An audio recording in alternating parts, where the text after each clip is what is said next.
ಹಾವೇರಿ ಜಿಲ್ಲೆ ಬರಡು ಭೂಮಿಗೆ ಹೆಸರಾಗಿತ್ತು, ಬರಗಾಲಕ್ಕೆ ಹೆಸರಾಗಿತ್ತು. ಇಂತಹ ಒಂದು ಜಿಲ್ಲೆ ಇವತ್ತು ಸಂಪದ್ಭರಿತವಾಗಿರ್ತಕ್ಕಂಥ ನೀರಾವರಿ ವ್ಯವಸ್ಥೆಯಿಂದ ಇಡೀ ರಾಜ್ಯದಲ್ಲೇ ಮನೆ ಮಾತಾಗಿದೆ. ಅದರಲ್ಲೂ ಕೂಡ ಹೆಗ್ಗೇರಿ ಕೆರೆ ಇಲ್ಲಿ ಪ್ರಮುಖವಾಗಿ ಎಲ್ಲರ ಕಣ್ಣಿಗೆ ಬೀಳುವಂಥದ್ದು. ಇದೇ ಒಂದು ಹೆಗ್ಗೇರಿ ಕೆರೆಯಿಂದ ಇಡೀ ಹಾವೇರಿಯ ಜನತೆಗೆ ಕುಡಿಯುವ ನೀರಿನ ವ್ಯವಸ್ಥೆಯನ್ನು ಕಲ್ಪಿಸಿಕೊಡುತ್ತೆ ಈ ಹೆಗ್ಗೇರಿ ಕೆರೆ. ಸುಮಾರು 600ಕ್ಕಿಂತ ಹೆಚ್ಚಿನ ಒಂದು ಎಕರೆ ಪ್ರದೇಶದಲ್ಲಿ ಈ ಒಂದು ಹೆಗ್ಗೇರಿ ಕೆರೆ ಇರುತ್ತೆ. ಹಾಗಾಗಿ ಪ್ರತಿ ವರ್ಷ ಇದು ಮೈದುಂಬಿಕೊಂಡು ಹಾವೇರಿಯ ಜನತೆಗೆ ಕುಡಿಯುವ ನೀರಿನ ಒಂದು ಸೌಲಭ್ಯವನ್ನು ಕಲ್ಪಿಸಿಕೊಡುತ್ತೆ. ಒಂದು ವಿಶಾಲಭರಿತವಾಗಿರ್ತಕ್ಕಂತಹ ಒಂದು ಕೆರೆ ಹೆಗ್ಗೇರಿ ಕೆರೆ. ಹಾಗಾಗಿ ಇದಕ್ಕೆ ಸಂಬಂಧಪಟ್ಟ ಹಾಗೆ ಈ ಒಂದು ಕೆರೆಯ ಹಿನ್ನೆಲೆ ಬಗ್ಗೆ, ಇತಿಹಾಸದ ಬಗ್ಗೆ ಮತ್ತು ಈ ಕೆರೆಯ ವಿಶೇಷತೆ ಏನು ಮತ್ತು ಇಲ್ಲಿನ ಜನರಿಗೆ ಯಾವ ರೀತಿ ಸಹಕಾರ ಆಗಿದೆ ಎನ್ನುವಂಥದ್ರ ಬಗ್ಗೆ ನಮ್ಮದೇ ಒಂದು ರಿಪೋರ್ಟರ್ ಆಗಿರುವಂತಹ ನಮ್ಮ ಹಾವೇರಿ ಜಿಲ್ಲಾ ರಿಪೋರ್ಟರ್ ಪರಶುರಾಮ್ ಸರ್ ಅವರು ಇವತ್ತು ನಮ್ಮ ಜೊತೆಗಿದ್ದಾರೆ. ಬನ್ನಿ ಅವ್ರನ್ನ ಮಾತಾಡಿಸೋಣ. ಈ ಹೆಗ್ಗೇರಿ ಕೆರೆಯ ಇನ್ನಷ್ಟು ವಿಶೇಷತೆಯನ್ನು ತಿಳ್ಕೊಂಡು ಬರೋಣ.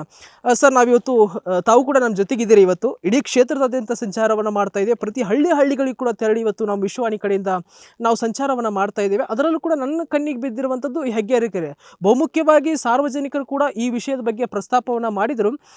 ನಿಮಗೆ ಗೊತ್ತಿರುತ್ತೆ, ಚೆನ್ನಾಗಿ ಗೊತ್ತಿರುತ್ತೆ ಈ ಹೆಗ್ಗೇರಿ ಕೆರೆ ಇತಿಹಾಸ ಮತ್ತು ಯಾವ ರೀತಿ ಅನುಕೂಲ ಆಗುತ್ತೆ ಅನ್ನುವಂಥದ್ರ ಬಗ್ಗೆ ತಿಳಿಸ್ಕೊಡ್ತಾರೆ ಸರ್.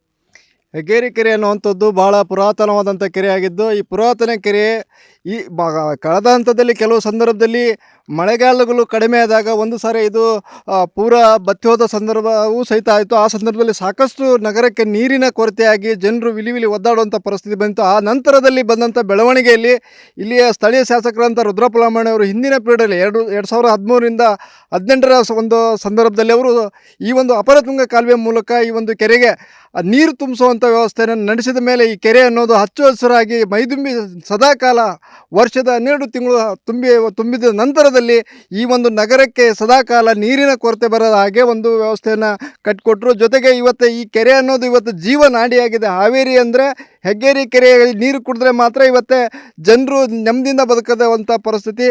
ಅಷ್ಟರ ಮಟ್ಟಿಗೆ ಒಂದು ಅಟ್ಯಾಚ್ಮೆಂಟ್ ಇವತ್ತು ಹೆಗ್ಗೇರಿ ಕೆರೆ ತನ್ನ ನೀರಿನ ಅಂಶವನ್ನು ಉಳಿಸ್ಕೊಂಡಿದೆ. ನೀರಿನ ಅಂಶ ಉಳಿಸ್ಕೊಳ್ಳೋಕ್ಕೆ ಪ್ರಮುಖವಾಗಿರುವಂಥದ್ದು ರುದ್ರಪ್ಪ ಲಮಾಣಿಯವರ ಒಂದು ಕುಡಿಯೋ ನೀರಿನ ಅಪರತುಂಗ ಕಾಲುವೆ ನೀರು ಮೂಲಕ ಕೆರೆ ತುಂಬಿಸುವಂಥ ಯೋಜನೆಯಿಂದ ಇದು ಸಾಕಾರ ಆಯಿತು ಅನ್ನೋದನ್ನು ನಾವು ಮರೆಯುವಂತಿಲ್ಲ. ಹಾಗಾಗಿ ಈ ಒಂದು ಹೆಗ್ಗೇರಿ ಕೆರೆಯಿಂದ ಇವತ್ತೇ ಸಾಕಷ್ಟು ಈ ಭಾಗದಲ್ಲಿ ಕೆರೆ ತುಂಬಿದ ಮೇಲೆ ರೈತರ ಬೋರ್ವೆಲ್ಗಳು ಸಾಕಷ್ಟು ರೀಚಾರ್ಜ್ ಆಗಿ ನೀರಾವರಿ ಸಹಿತ ಅಭಿವೃದ್ಧಿಯಾಗಿದೆ.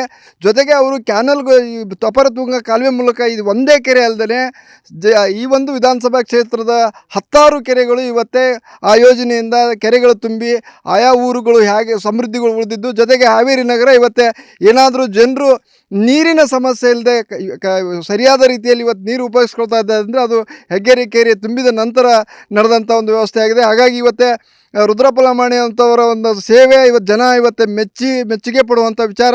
ಈ ಒಂದು ಕೆರೆಯ ಒಂದು ಯೋಜನೆಯೂ ಸಹಿತ ಭಾಳ ಪ್ರಮುಖವಾಗಿದೆ ಅಂತ ನಾನು ಹೇಳೋಕ್ಕೆ ಇಷ್ಟಪಡ್ತೇನೆ.